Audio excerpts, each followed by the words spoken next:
Lectura del segundo libro de los Reyes.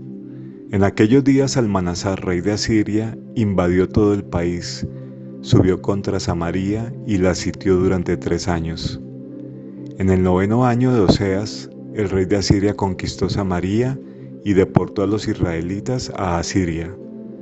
Los estableció en Jalach y sobre el Jabor, río de Gozán, y en las ciudades de Media. Esto sucedió porque los israelitas pecaron contra el Señor, su Dios, que los había hecho salir del país de Egipto, librándolos del poder del faraón, rey de Egipto, y porque habían venerado a otros dioses. Ellos imitaron las costumbres de las naciones que el Señor había desposeído delante de los israelitas y las que habían introducido los reyes de Israel. El Señor había advertido solemnemente a Israel y a Judá, por medio de todos los profetas y videntes, diciendo: vuelvan de su mala conducta y observen mis mandamientos y mis preceptos, conforme a toda la ley que prescribí a sus padres y que transmití por medio de mis servidores los profetas. Pero ellos no escucharon, y se obstinaron como sus padres que no creyeron en el Señor su Dios. Rechazaron sus preceptos y la alianza que el Señor había hecho con sus padres, sin tener en cuenta sus advertencias. Fueron detrás de ídolos vanos, volviéndose así vanos ellos mismos, por ir detrás de las naciones que los rodeaban, aunque el Señor les había prohibido obrar como ellas. El Señor se irritó tanto contra Israel que lo arrojó lejos de su presencia. Solo quedó la tribu de Judá. Palabra de Dios. Que tu mano salvadora, Señor, nos responda. Oh Dios, nos rechazaste y rompiste nuestras filas. Estabas airado, pero restáuranos. Que tu mano salvadora, Señor, nos responda. Has sacudido y agrietado el país. Repara sus grietas que se desmoronan. Hiciste sufrir un desastre a tu pueblo, dándole a beber un vino de vértigo. Que tu mano salvadora, Señor, nos responda. Oh Dios, nos has rechazado y no sales ya con nuestras tropas. Auxílianos contra el enemigo, que la ayuda del hombre es inútil. Con Dios haremos proezas, Él pisoteará a nuestros enemigos. Que tu mano salvadora, Señor, nos responda. Lectura del Santo Evangelio según San Mateo. En aquel tiempo Jesús dijo a sus discípulos: no juzguen para no ser juzgados, porque con el criterio con que ustedes juzguen se los juzgará, y la medida con que midan se usará para ustedes. ¿Por qué te fijas en la paja que está en el ojo de tu hermano y no adviertes la viga que está en el tuyo? ¿Cómo puedes decirle a tu hermano: deja que te saque la paja de tu ojo si hay una viga en el tuyo? Hipócrita, saca primero la viga de tu ojo y entonces verás claro para sacar la paja del ojo de tu hermano. Palabra del Señor. No deberíamos hacer a los demás lo que no quisiéramos que los demás nos hicieran a nosotros. En todo el discurso del Sermón de la Montaña se enfoca en ir reconociendo y aceptando que somos hijos de un mismo Padre y hermanos con los demás.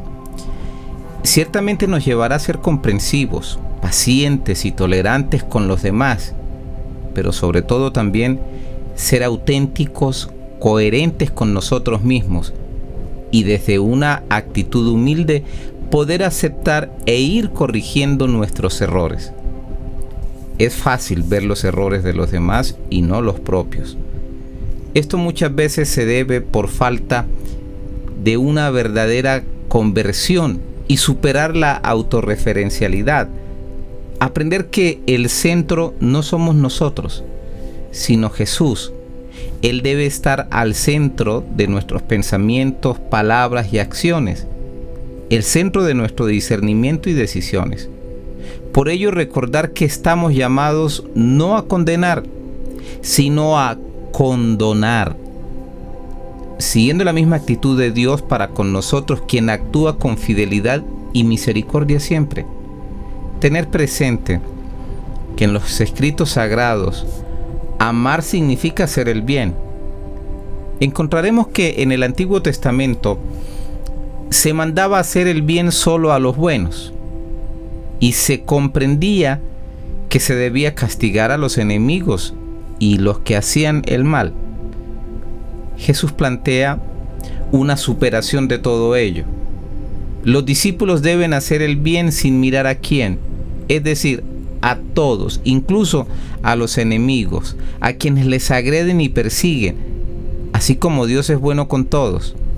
Entonces, el que le sigue a Cristo está llamado a ser generoso solo con ciertas personas. No. Debe practicar la generosidad sin límites, así como el Padre hace salir el sol sobre buenos y malos. Llegar a este nivel de entrega y amor es imposible con las solas facultades humanas. Para conseguirlo es necesario del auxilio de Dios y llegar a tener tanto amor actuando con misericordia con todos. Porque fácilmente podemos creer y caer en querer ser vengativos o justicieros tal vez. Dios nos llama a obrar con amor con todos. ¿Qué nos enseña este tema? Que siempre estamos en camino para entender y vivir la misericordia de Dios, es decir, siempre nos seguirá faltando madurar en este aspecto. Somos viandantes en tensión hacia la plenitud, pero en la medida en que el Espíritu Santo nos inunde, iremos aproximándonos a esa perfección a la que nos llama Dios. ¿Qué características debe tener la conducta del discípulo de Jesús? Fácilmente emitimos juicios sobre los demás y la mayoría de las veces a sus espaldas, generando rumores y habladurías que poco a poco va envenenando a la familia, a la comunidad y a toda la sociedad. Purifiquemos nuestro interior, nuestro corazón, con la misericordia divina, para nunca difamar al prójimo y dejarle mal ante los demás. El discípulo de Jesús no debe ni juzgar ni condenar, y debe llegar a perdonar y regalar siempre. Un discípulo no es juez de nadie, sino que debe perdonar con generosidad, es decir, no estamos llamados a condenar o a juzgar a los demás, sino a condonar, a perdonar, así como Jesús, quien no vino a condenar, sino a salvar, quien nos pide perdonar de corazón para recibir el perdón. En la oración del Padre Nuestro decimos perdónanos, así como nosotros perdonamos. Esto es, condicionamos la recepción del perdón de Dios al perdón que regalamos a los hermanos. Ojalá que la medida que usemos sea la del amor misericordioso, no de la venganza, porque esa misma medida que estamos usando es la que Dios usará con nosotros. Qué fácil y qué fáciles para darnos el certificado de buena conducta y tan comprensivos, indulgentes y benignos con nosotros mismos, siempre hallando velozmente explicaciones justificativas de nosotros y de nuestros actos. Pero cuando se trata de los demás, no es así, es todo lo contrario. Para llegar a ver los defectos de los demás, de nuestros hermanos, somos rápidos, pero para ver y reconocer nuestras deficiencias y fallas somos normalmente ciegos. No nos olvidemos que el que siembra vientos recoge tempestades, que no caigamos en eso. Por tanto, practicar lo que el Señor nos pide, no juzgar a los hermanos, procurando pensar siempre bien de todo y de todos, sin caer en la murmuración y la difamación. De esta manera, nuestra conciencia quedaría más tranquila. No deberíamos hacer a los demás lo que no quisiéramos que los demás nos hicieran a nosotros. Tratemos a los otros como quisiéramos que nos trataran a nosotros. Es decir, amemos a los demás como quisiéramos que se nos amara en la vida. Oremos. Perdón, Señor, porque muchas veces nosotros queremos ser y hasta somos vengativos, murmuramos, juzgamos a los demás por sus errores o etiquetamos a las personas por algún pecado sin darnos la oportunidad de pensar que todos podemos convertirnos y seguir nuestro proceso de conversión. Ayúdanos a amar como tú, siempre, sin medidas y a todos. Que seamos misericordiosos como tú lo eres con nosotros.